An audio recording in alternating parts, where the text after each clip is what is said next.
যদি থাকে নসিবে আপনা আপনি আসিবে, এই কথাটা আসলে আপনি কিভাবে দেখেন? একজন ঘুষখোর দুর্নীতিবাজ সেও মনে করে যে যতদিন নসিবে আছে ততদিন আমি খেয়ে যাব কিছু কিছু, অর্থাৎ এই যে ঘুষ খেয়ে যাবে, সে দুর্নীতিও করে যাবে যতদিন নসিবে আছে।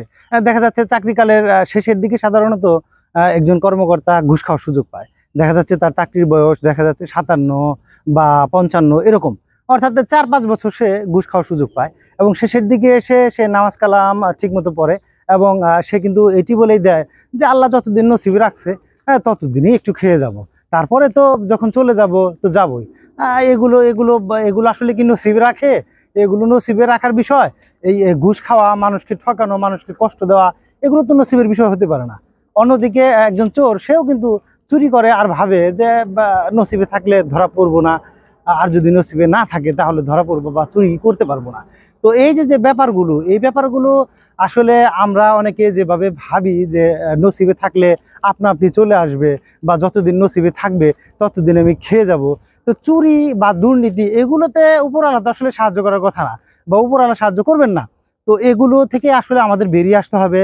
আমরা দেখা যাচ্ছে যে ধর্মটাকে বা তকদিরটাকে এমনভাবে বিশ্বাসে নিয়ে এসেছি যে এইটি আমার আমার জন্য রেখেছে।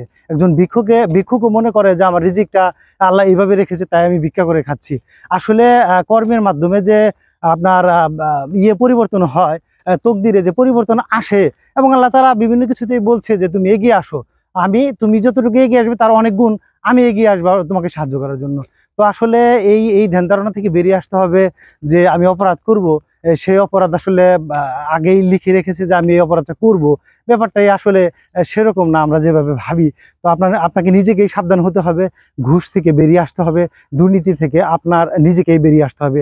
চুরি বা এই যে ভিক্ষাবৃত্তি, এগুলো থেকে আপনি বেরিয়ে আসতে না পারলে কিন্তু হবে না, আপনাকেই চেষ্টা করে ধীরে ধীরে বেরিয়ে আসতে হবে। অন্যথায় কিন্তু এর যে মানে কৃতকর্মের ফল ভবিষ্যতে বা পরকালে বা এই বয়সে, মানে এই জীবনে হয়তো ভোগ করে যেতে হবে। কারণ আমরা দেখেছি অনেক অন্যায়কারী তার জীবদ্দশায় কিন্তু তার কৃতকর্মের ফল ভোগ করে।